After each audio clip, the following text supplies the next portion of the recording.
executives, and boards to help them achieve their professional and organizational competitive advantage.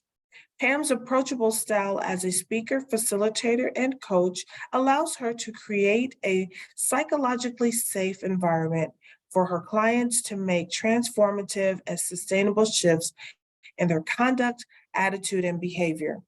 Pam holds certifications as an internal coach, conflict coach, a SPHR from the Human Resources Certification Institute, and a professional certified coach from the International Coach Federation. She earned a Bachelor's of Science degree and her MBA from Franklin University here in Columbus, Ohio, and is now pursuing a PhD in organizational management to continue to lead dynamic organizations through complex problems. She has published several books, and most recently, Think Like an Executive Brand this year in 2023. I am so delighted to have this alum and friend of Franklin University present to us this morning. Please, if you have any questions or comments, please place them in the chat. And at the end of Pam's presentation, we will address those at that time. Thank you, everyone, once again. And Pam, we're in your hands. All right. Thank you, Dr. Bowen. And thank you, Jenny, for your hosting and all of your support. I am really pleased as pudding to be here and really want to talk. I know that we're still celebrating Women's History Month. And so while I'm talking to my girls, I'm also going to be talking to the guys and anyone else out there, however you identify. I am really want to talk about branding and strategy. I started this journey talking about branding because as an executive, I saw that there was this disconnect, not only in how I was viewing my brand, but how others were sort of showing up, and we were kind of all over the place. And it's probably the reason why I spend so much of my time working with CEOs and their teams to help them kind of figure this thing out.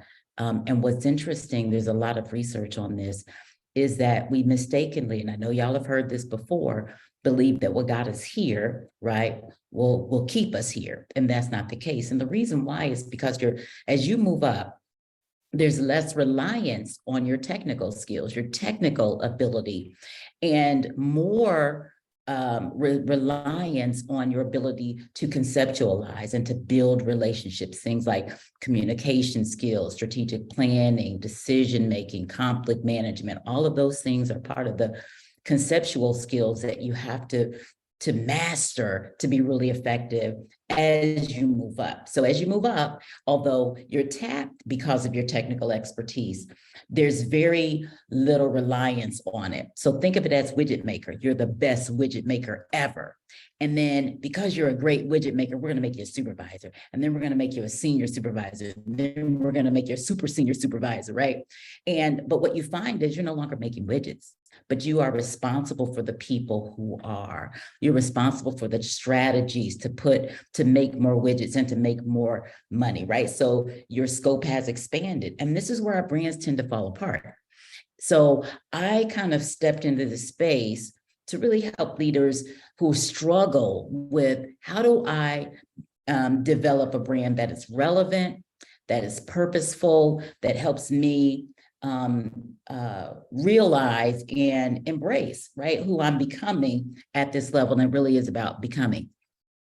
I love quotes, so you'll probably see quite a few of them in any presentation, but this one in particular is important because it's all about our thinking. And in order to change our environment, we have to change the way we think. If you want a different outcome, you have to change your approach to that outcome, how you see the outcome and what you see the outcome of that situation being. So if you can't see it, it's not that you can't realize it. Sometimes seeing isn't believing. We'll see a thing, and we've seen this over recent years. People will say a thing and they'll do something. They'll say, no, we didn't do that. No, that didn't happen. And so we call it gaslighting when really it did happen, right? These things are happening to me. These are the realities of our world. And we have to think about how we're going to embrace. If we can't acknowledge it, we can't embrace it, then we can't change it. So we have to be able to have really, really tough conversations, and it requires a mindset that is intentional. So I took a little liberty with our pull acronym, because the goal is for us to celebrate pull.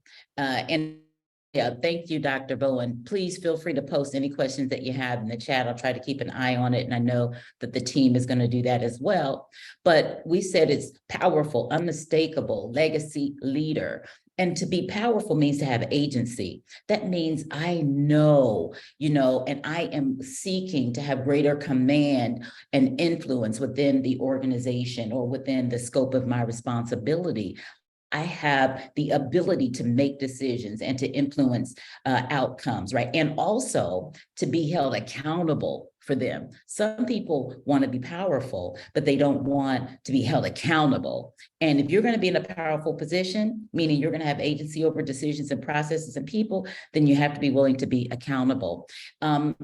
Unmistakable also means, and from what I'm seeing, is you're unshakable. You're going to have some experiences that will shake you to your core. And when I tell you, I have seen some things and I have experienced some things, and I'm not talking sexual harassment, that kind of stuff. I'm talking about crazy leader decision, crazy leader stuff behind closed doors at every level, from boardroom to backroom, right? To front lines. And you cannot be easily moved, because if you are, you're not going to have a mindset that allows you to take control and take command of what's happening, so you can have an outcome that's going to work for you and work for others. And then that leads to what your lasting impact is going to be. We'll talk about that. And then influencing the behavior of others. That's what leaders do. They influence. But in order to have that pull brand, you have to be unshakable, right? You have to have unshakable confidence, right? To make decisions that influence others with a willingness. You have to willingly embrace the I call them stars and scars, because we want leadership. We want to be powerful because it looks good and it feels good and ooh, but we don't necessarily want to embrace or even know how to embrace the scars. We'll talk about that. That result in a lasting impact. If I can't embrace the scars, then I can't realize and really appreciate the stars, because you will fall fast and you will fall hard, and it will be difficult for you to recover. So I want to talk about it because I think that's an important part of being a pull leader, if we go with acronym for today. If you can't handle the scrutiny of being in a powerful position, then you're never going to experience the joy of that position, right? Or having a pull brand, because the further up you go, the fewer people and the more your little head sticks out. And you're the leader. You've taken the money, you've taken the title, you've taken the position. But remember, when you stick out, you open yourself up to scrutiny, and you have to be willing to embrace all of it if you want to be that impactful and influential leader. So what does that mean? That means that today's organizations require ambidexterity, organizational ambidexterity. You all can do a Google search on that. But organizational ambidexterity is the ability to see and to respond to present needs, as well as to be able to see and respond to future needs. So we have an eye on today and also are strategizing for tomorrow. So back in I think the early 2000s, when we were going through the first last recession, a big recession, and organizations were stuck. They couldn't necessarily focus. They were like, oh, we can't do 6-month strategies. We need to do 3-month strategies. And that's when we started to see those strategic plans shift to almost quarterly. And then in the pandemic, what we found, organizations still had, right? That there were a lot of organizations that were still so myopically focused on today and their 3-month strategy, that when the pandemic hit, it threw them for a loop. They didn't know, okay, wait a minute, we told people they could work from home. Wait a minute, now we have to work from home. Oops, we lied. Yes, you can work from home. And then they're back and said, nope, you can't work from home anymore. Let's just be honest and transparent. We don't want you to work from home, right? But here's why.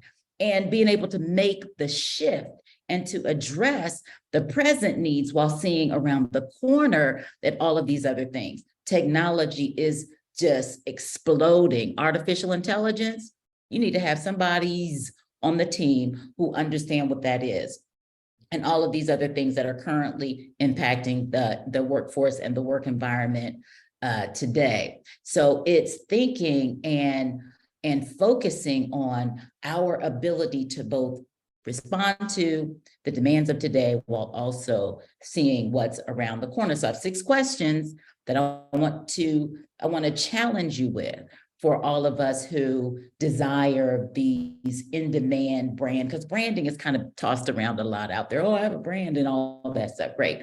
You have one. How do you maintain it? How do you stay relevant so that your brand is ambidextrous, right? It can shift and it can change with the organization. The first question is, what is the emotional experience you want others to have with you? That's the question that I pose in the first Think Like a Brand book, because emotion ties to all of our decisions. It is the anchor. It is what can distinguish one leader from another. It actually can distinguish the level of effectiveness that you have or not. So thinking about what you want that emotional experience to be, because people always remember how you made them feel. Always. And they remember it in ways that makes it difficult for you to undo it. So this is back to intentionality. If I go into a thing and I know how I want to be remembered, right? I know how I want people to feel, then I am going to convey that in everything that I do, every conversation that I have. It's about like setting my mind for what I want the outcome to be. I had an uncle, I used to think he was the craziest person on earth. And when I was younger, I was in elementary school. I remember he came in the house, he sat down, he said, Pammy, I don't walk into a front door unless I know where the back door is. And I thought, what the, yeah, of course, we got a back door. What are you talking about? Now, fast forward some 40 years later, I understood. I understood. He knew what his exit strategy was going to be. He knew what he wanted the outcome of any bad situation to be. And I'm asking myself, well, does it always have to be a bad outcome? What if we know what kind of good outcomes we want? When I go into a conflict, we'll go into a conflict situation. I knew how I wanted to make that person feel. Ultimately, I wanted them to comply, but I needed to be able to walk through it in my mind so I wouldn't carry all that emotion on my shoulder. And I'm going to show you how to do that today. But, you know, people will always remember how you make them feel no matter what you say. That's why you can say a thing to a person and it could be for their good, and they take it in that way, even though it was critical feedback. So, and then there's also a reason why some people can't take any feedback, because it's all about them. But so the other question is, are you willing to develop a pull mindset, right? So I can give you strategies. I do that all day and night long. I can give you 1,000 of them. I can give you 3. Most people will not shift their thinking long enough or deep enough to get what it is they want. So you get it, but how do you keep it? Because a fixed mindset isn't serving you. A fixed mindset is for those individuals who don't believe change is possible. Now, here's what I'm saying. They may say it with their mouth, but when the rubber meets the road, they will not change their conduct, their attitude, their behavior, or their thinking, right?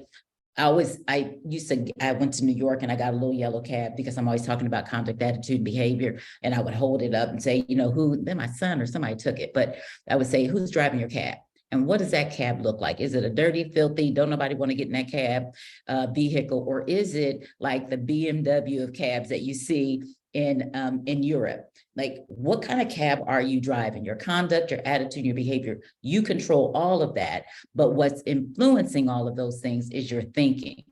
So seek new ways of thinking, new ways of influencing, new ways, and then practice them. That's the only way that you get better and you have a standout brand. If you want to know why some people are more successful than others, because they listen to the feedback, they make the change, and they keep on stepping.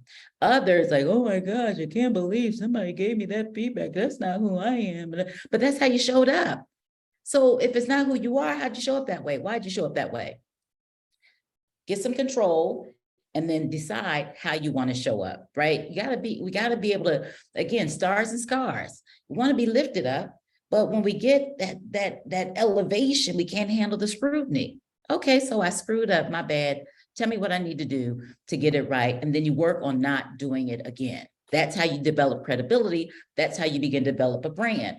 So it's a little bit about the mindset, but we know through research, right? Y'all have heard about neuroplasticity and the neural mind and neurolinguistics and all of those things.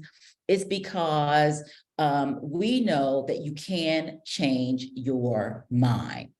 And in fact, I used to tell leaders when I was in SHRM, I would say, y'all, I remember when I became the chief membership officer, I remember telling the team, I'm going to have to, there's a decision call is going to be made because I don't believe in making decisions by committee or consensus. But when a decision call is made, I'm going to collect the information and then I'm going to make a decision. And periodically, I may have to change my mind. I reserve the right to occasionally change my mind. Now, if I keep changing my mind, then I'm wishy-washy. Nobody wants to follow that person. But I reserve the right to change my mind. Why? Because someone may present new information that gives me insight into the decision that needs to be made. So you can change your mind as a leader. You just have to communicate it, let people know why, so that they are a part of the conversation and they understand and can come along with you and can respect that decision. So it's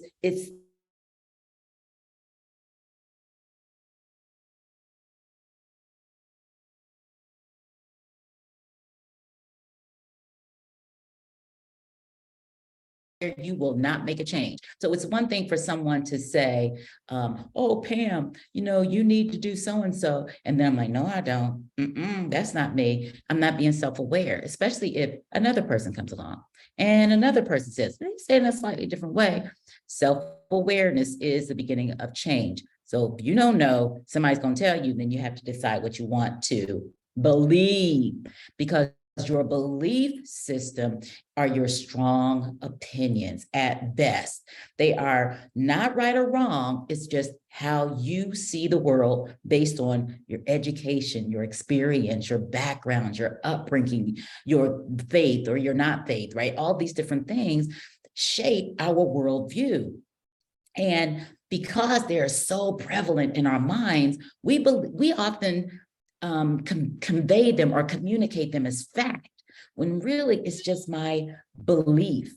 And as a leader, my belief system can often interfere with my ability to make sound decisions. That's why we need people around us, trusted advisors, and to be willing as leaders to take feedback. I remember the first time I saw this role model, I was working at the American Red Cross down the street in Greater Columbus, and I was the head of HR. And I remember the CEO, whenever there was a crisis, he would call myself and the chief financial officer in the office. Any kind of crisis, he would call us in, be the two of us. And he would say, okay, tell me what's going on, what's happening. And he would just sit and listen. And he would say, how do you think I need to show up? What do you think I need to do? He was like in command, ready. Here he is asking the two of us how he needs to show up. Why? Because he knew we had a pulse on the organization. And I could say, hey, here's what's happening in the organization. Here's what I think people need based on just, my walking around or my conversations. The CFO would say, here's where we are from this perspective. And then he could make it, it taught me how to be a teachable leader, willing to take feedback and to hear from other people. And then the other thing to think about is the habits, right? What are the habits that you need to break? Mine was eating late at night. And my beliefs about breaking that habit, oh my word, I want to tell you, it is hard to do because my mind trained my body to want some sugar and some snacky, some salt and sweet after 5 o'clock. And so between 5 and 8, guess where I was? In the pantry all day and night long. And that was not helping the waistline.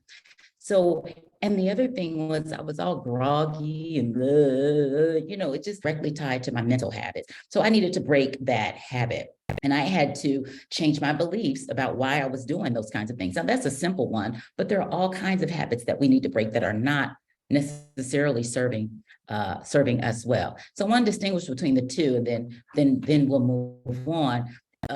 Because some people may say, well, I have a fixed mindset, or I'm not sure. Let me say this about fixed and growth mindsets. There is no such thing as a perfect, a mindset that's only growth. There is no such thing, meaning we have both fixed and we have growth mindsets. Let me explain.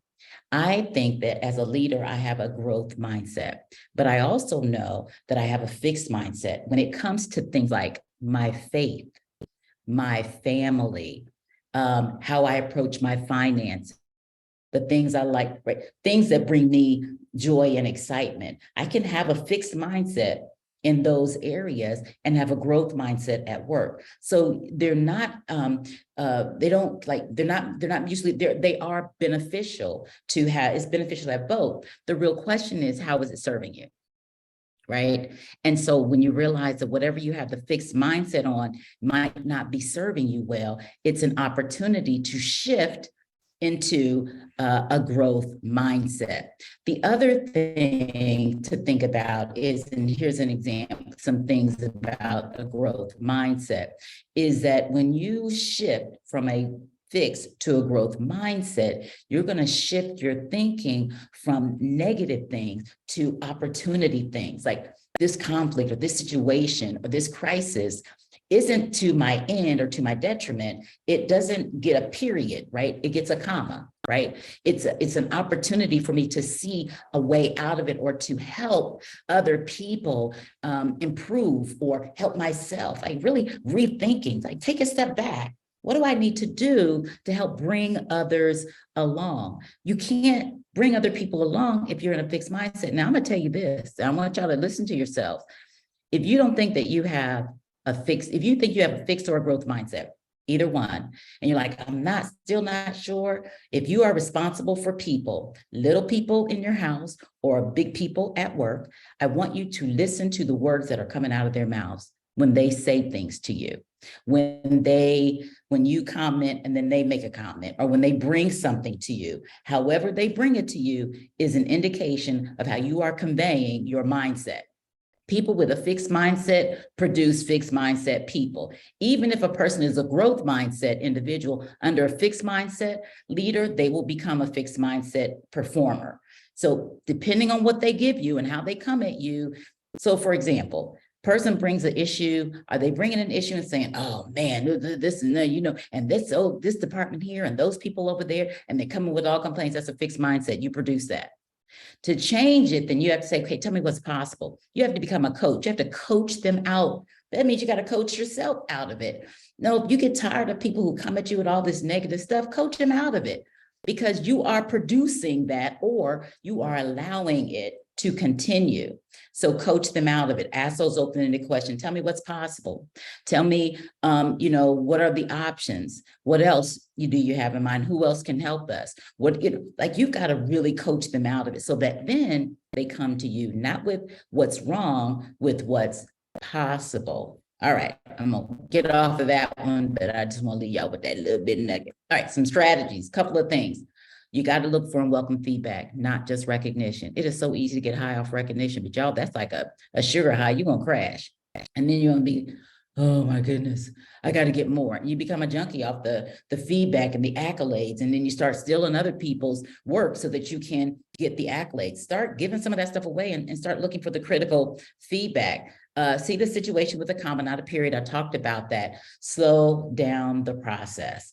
Sometimes we make poor decisions and we double down on our fixed mindset because we're rushed. Slow it down. Do I need to give you an answer in the next 5 seconds, 5 minutes, 5 hours, 5 days, 5 weeks, 5 months, power 5?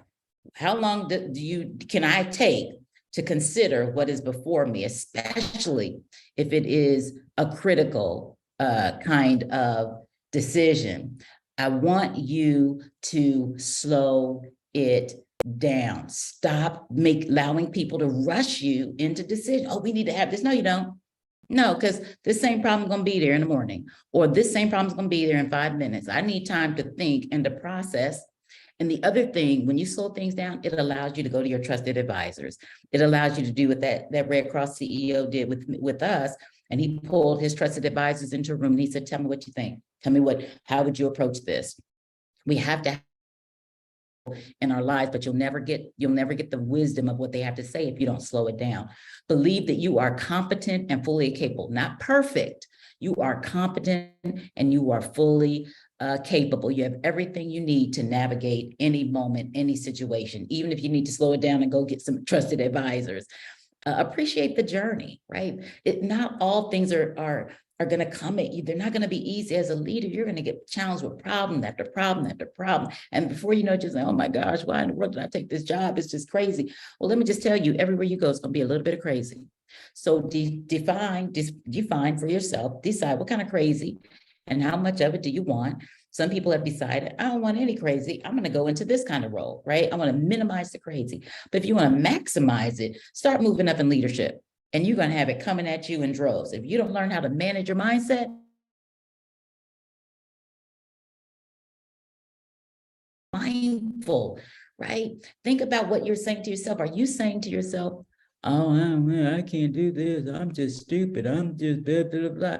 Then you are creating a department or a group of people who will have that same mindset or who will not view you as a credible leader that they want to follow. Celebrate your progress. Do something good for yourself.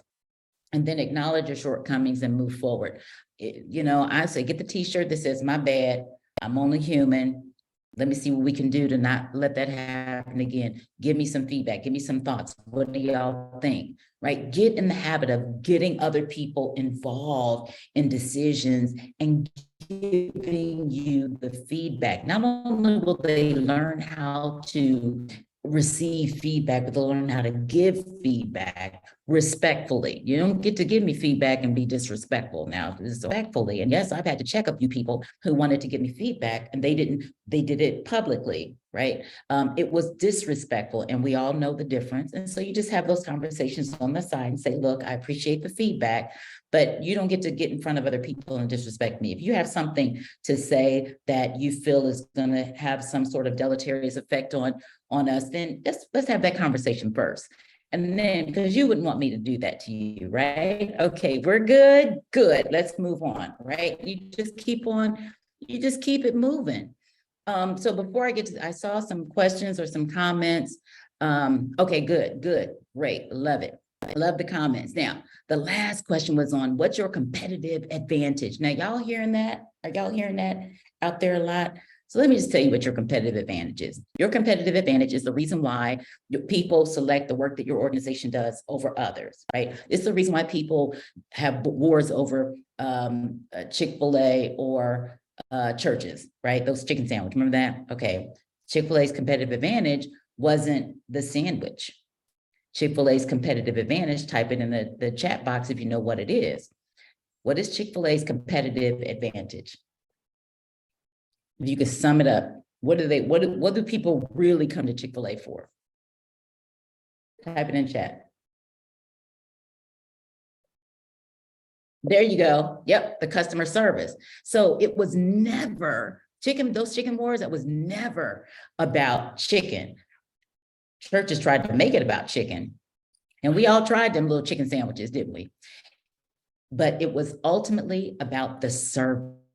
Chick-fil-A realized that if they were going to now, and they had to do these other things, but they had to realize why people were coming to them. Yes, I'm going to make a great sandwich, but I'm going to kill it on customer service, responsiveness to customer quality, right? The people who love their sandwiches love the quality of the food. They're efficient and effective. They have a process and they perfect the drive-through process. So who could possibly do that? Well, they innovated that, right?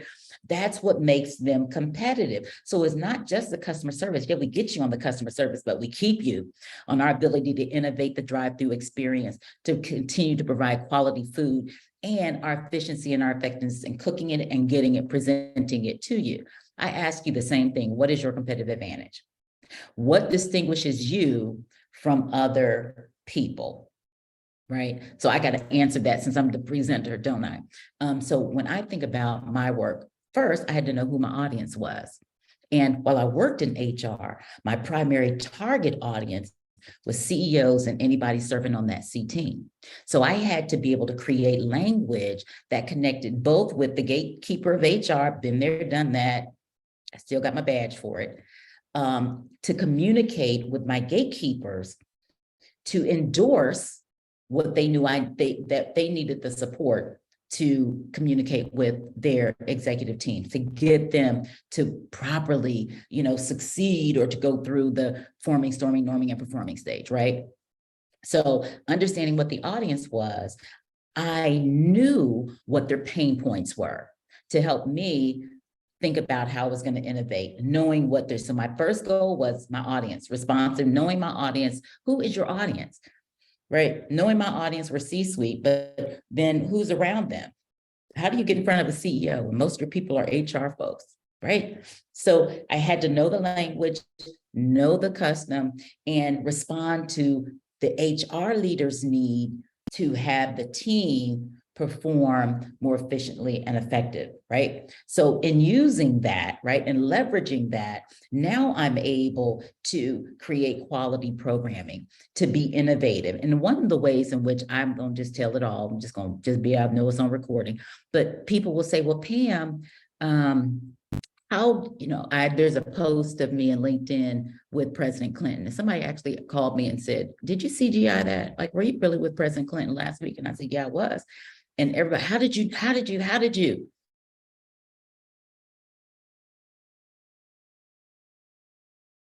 Green, and I used to work at SHRM and blah, blah, blah. I wouldn't get no kind of business, none whatsoever. But it's about the relationships I build. It's about intentionally building relationships and doing things, putting my name to important things and keeping my word. Build your reputation. So I had to do important work, and it was all referral. I don't have a lot of marketing. I got social media dollars, but I don't have marketing dollars. I can't get on television and say, hey, Mr. Clinton, you need to hire me to come work with your team or work with. I can't do that. So it was about relationship. It was relationship that got that opportunity, not me going out and getting a marketing company to do this and, Pam, put a drop in their ear and have this person. No, I couldn't do any of that. So my competitive advantage was my ability to network, to build relationships, to make people feel good about who they are, to understand what their pain points are, to figure out ways of being innovative in that space, being available, doing things that other consultants say they won't do, like be available on weekends. When you work with CEOs and their teams, you got to be available on a Sunday morning and get that call. It happens, but not if you don't want to, right? So thinking about those things, what is your competitive advantage? Think about. So here's a way to think about your organization's advantage. I love doing this with teams. So when y'all go back, I want you to, when you're in your next team meeting, say, what's our competitive advantage? And see what they say. Have them write it down on a piece of paper and give it to you and see how many different answers you get. And then y'all can call me and I'll help y'all work this. Don't worry about it. What's our value proposition, right? That's how we're going to get there. How do we compare to others? How satisfied are our customers? And then what are the KPIs that matter most? Meaning, what are the things that we measure? Then, so that's identifying your organization's competitive advantage. Like, what do people come to us for? And then all of the other questions. Now, let's lay this next to your competitive advantage. What's your value proposition? What are you bringing in whatever role you're in? Remember, you're one of many who could do this job. So why you? And why do you get to keep this job? That's a good annual review question. Anyway, what are other high-performing leaders doing? If you're high-performing, what are other high-performing leaders doing in your organization, outside of your organizations? How satisfied are your customers? You always have two, internal and external. How satisfied? How are we communicating that, by the way? If you want people to care about the external customer, obviously take care of the internal customer, but you need to float up the satisfaction of the external customer at every level in the organization, not just with the customer service folks. Everybody needs to know who the customer is, how the customer feels, and what we need to do to make it better. And then you have to figure out, how do I help make the customer feel better, my internal customer? And then the metrics and the analytics that matter. How do we know? And what are we doing about what we know? So number 4, before I go here, let me see. Great. Okay. Any questions? Don't see them. But if I miss some, please let me know. Number 4 is about being mentally tough. If you've not heard being mentally tough, you're going to hear it. You should have. Everybody on here probably should have heard it by now. But the last couple of years have really challenged us mentally and emotionally. And I always start by asking leaders, what's your role in the challenge that you are facing? Are you bringing water? Are you bringing gasoline? Somebody will say, well, it depends on what kind of fire it is. Absolutely. But you're never going to bring gasoline to a fire unless you want it to be explosive. And sometimes we have gasoline brands. Everywhere we go, it's an eruption. Oh my goodness, we know you're coming a mile away, and we don't want to bring you into this conversation because you're going to make it explosive, as opposed to calming the situation down, right? Being able to help people manage and navigate, thinking about how you, your level of and degree of emotional intelligence. Do you calm a situation or do you make it worse? Nobody wants that. The person makes it worse in a room. So you have to answer that question. And if you're not invited to many meetings, could be you bring us some gasoline, right? How are you making people feel, right? What happens at the end of that meeting? What's your contribution to that? So some things to know about people in conflict, because when you are in crisis or conflict situations, you got to remember these things. This is why we're leaders. You don't have the luxury of just going off on people and losing your mind and saying whatever it is you want to say, because if y'all haven't read it, you will be held accountable for those things. So, at least in most cases. So stress and emotion are at the core of most conflict. And all of these other things, we can see it, we can sense it. You can read it when somebody walks into a room, when people are feeling some kind of way. And because of that, you've got to get prepared mentally and emotionally. When you walk into a room, this person's going to be defensive. How do you disarm them? My job is, if I'm in HR, my job is the chief disarmorer. My job is to get you to calm down when I give you this disciplinary action, and you walk out with a smile on your face and you're not thinking about me over the weekend. So there's strategies that we put in place to make that happen.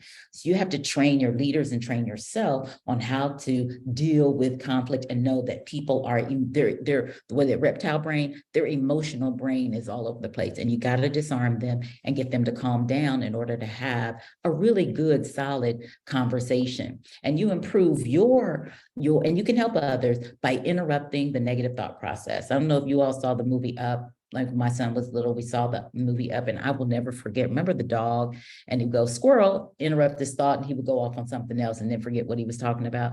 You have to have that kind of a squirrel moment to interrupt the negative thought processes, really capture your thinking. Like, why am I thinking this way? Why am I thinking and feeling this way? Sometimes just look yourself in the mirror, you'll see that you're feeling some kind of way because your face is all smushed up. So redirect your focus on being in the moment. We talk about mindfulness, you're not in the moment. We have lost our ability to be mindful. So I need you to be in the moment and stay in the moment. If an hour is too long, start with 5 minutes, then be in the moment and stay in the moment for 10 minutes, then be in the moment and stay in the moment for 15, and so on and so forth. Think about what you want to get out of the experience. What did you want to get out of today? If I don't answer your question, will you be able to ask me throughout the presentation or at the end? Absolutely. How does what we're saying in any experience that you have connect to your personal and professional why? And y'all heard of Simon Sinek and his why, and some people agree with it, some people don't. I personally am a big fan.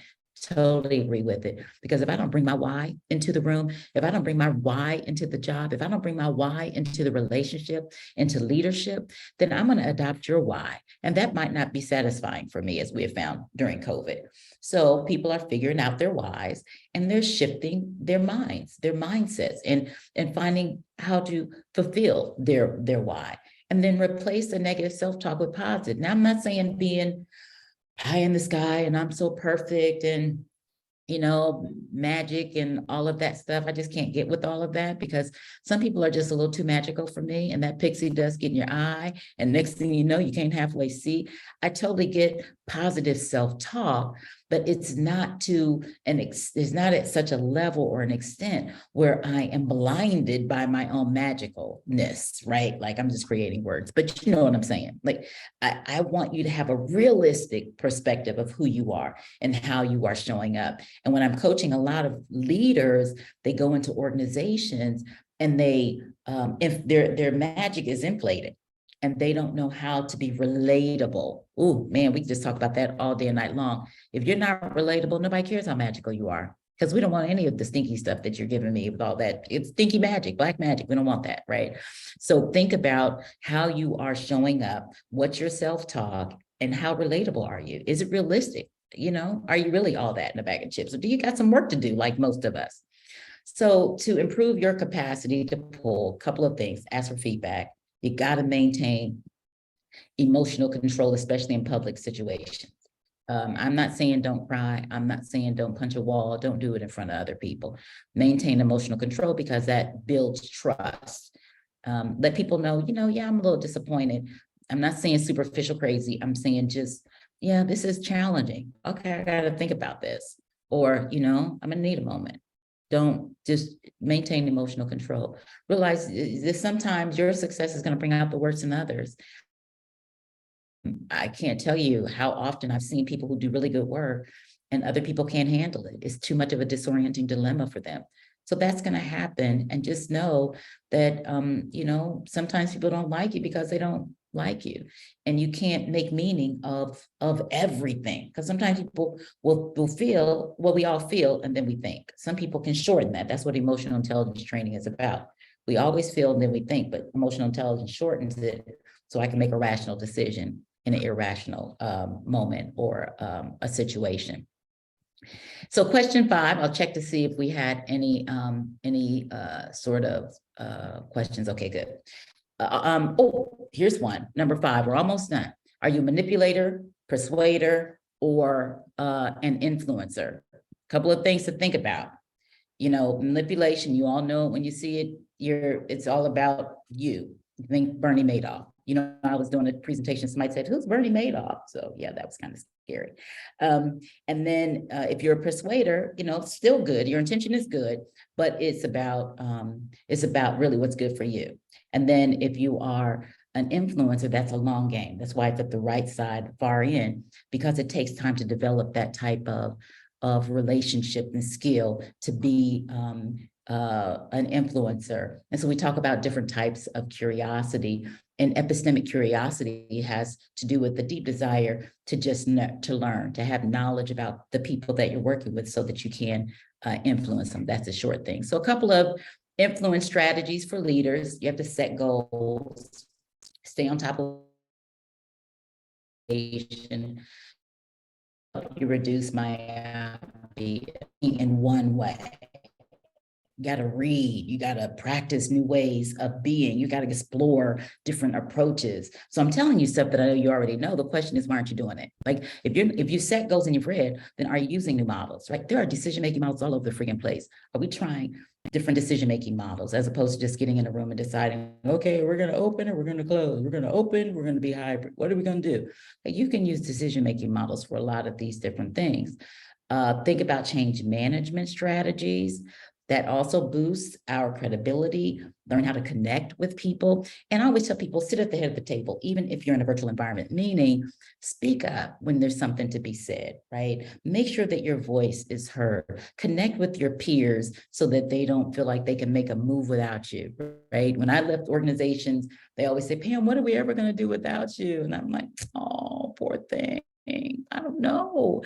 But it was my job to make them feel that way, because I wanted to be seen as valuable, not, girl, don't let the doorknob hit you. I don't want that kind of conversation. So I wanted to build those relationships, to be that influencer, and then practice, obviously, some new skills. A couple of things, because somebody asked me once, Pam, I need a little more on the difference between persuasion and influence. The first one is just give you a little side of persuasion. Have a deadline, so it's quicker, right? Moves up in priority. I need you to do this. Can you handle it? Influence is a longer game. Here's what I'm trying to do. You kind of bring people along. Here's why I think you can play a role. Here's what's in it for you. So now it's not just what you need, persuasion, it's what you both need. And you ask them to review it, you give them a chance to consider. And then if it's not okay, not something you can take on, I'll find somebody who can, not trying to trap them, but I just want you to know I'm coming to you first. Manipulation, however, is control, bullying, threatening, and that kind of thing, underhanded threatening. And then finally, question 6, How can you make you a priority? So I've given you all a lot of information, and that's just part of a trademark of Pam Green. But I really want you to think about, how do you prioritize you? You know, how are you setting healthy boundaries, knowing who your target audience is, and the folks that you're trying to influence? Surround yourself with people who can help you. You can't do this. No one ever gets anywhere by themselves. No one, there is not one person who doesn't have someone or someone's who've been helping them. Vacation as much as you can to stay mentally healthy. Remember your physical health. Remain a lifelong learner. Stuff is happening so quickly. In fact, we're launching a micro learning community where I have like 5, 10, 15-minute courses that people can take that allows them to go in and say, I need a quick change management strategy. Oh, here it is. Because they don't have time to read an article or take a class or wait till the conference rolls around.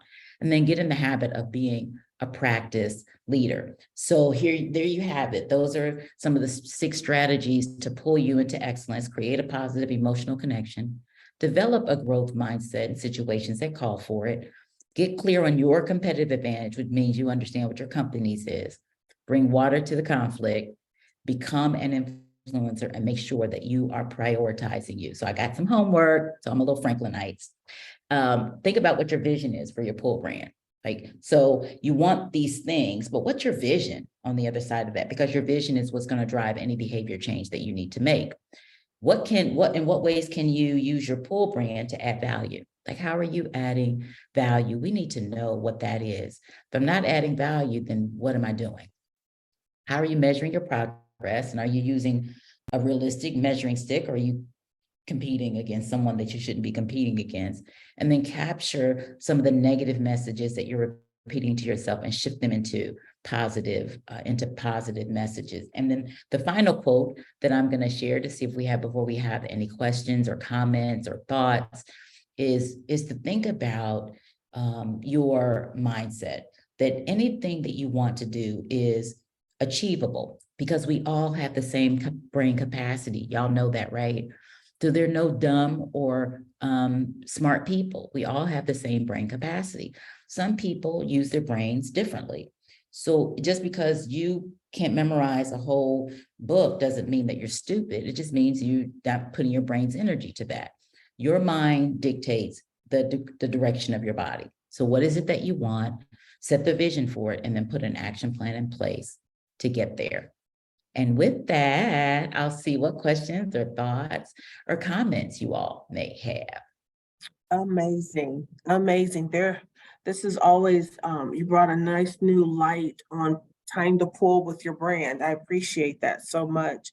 I'm gonna go back up to a question that was presented earlier. It said, well, I didn't go far enough. Sorry, one just popped up. Here it is right here. How do you show up? Self-awareness is sorely lacking. How do you suggest this might change? The first thing you have to do is get feedback. When I'm coaching, you all know I coach CEOs and their teams. So when I'm coaching executives, one of the things I say, tell me what it is you want to work on. Why do you want to work on that? How do you know you need to work on that? Right?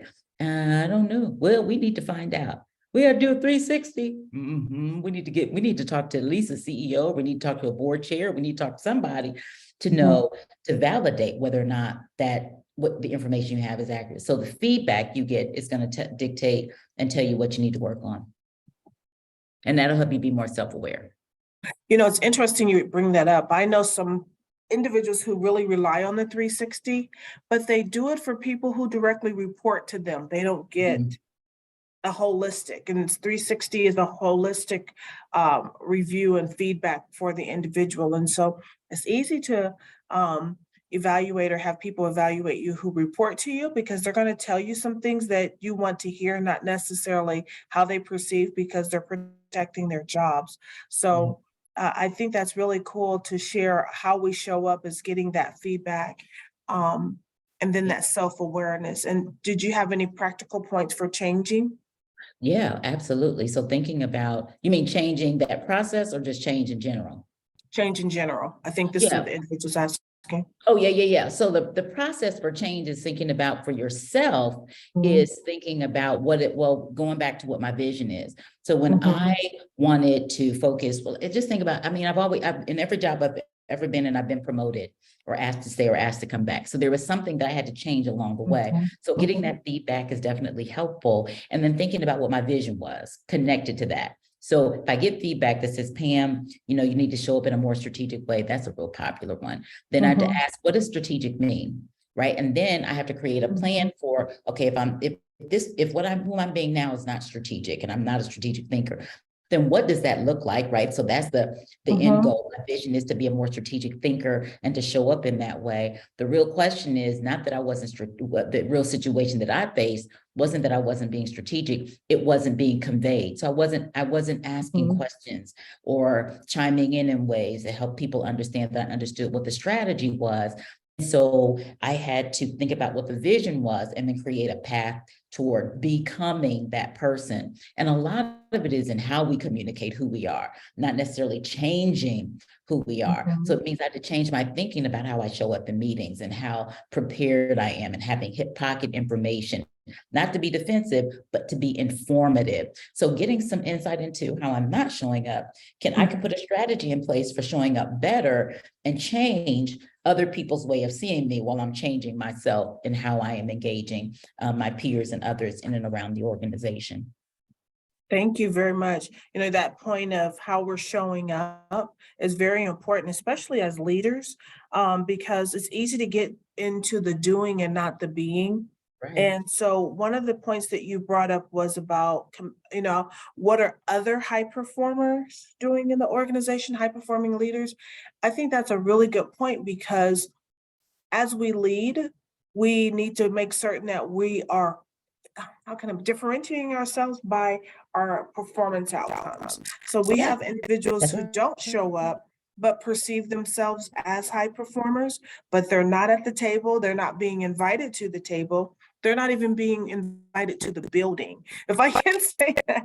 So I think that those statements that you put on that one slide were very good for self-reflection and self-evaluation.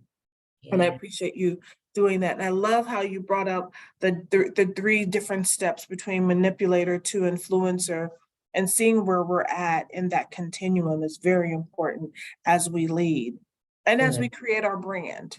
Definitely. Absolutely. Yeah, absolutely. Thank you. Well, it doesn't look as if we have any more questions, but I do want to remind you that you can connect with Pam on her LinkedIn, and she does have a book that she wrote on thinking. Say the title for me again, Pam. Oh, Think Like an Executive Brand.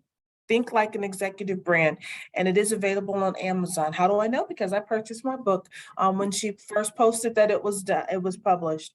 So we do thank you, Pam, for joining us today. We thank you for what you've contributed, and there's lots of comments out there sharing that they would like to do, that this session requires more time, so we'll have to have a conversation about that. I want to remind everyone that although this is the last pool session, we will be having other sessions through the Franklin University Leadership Center. Please feel free to follow us on Facebook and LinkedIn. And thank you once again for coming today, and have a wonderful rest of your day. Thank you, everyone. Thank you, Dr. Bowen. You're more than welcome. Can hang loose, Pam.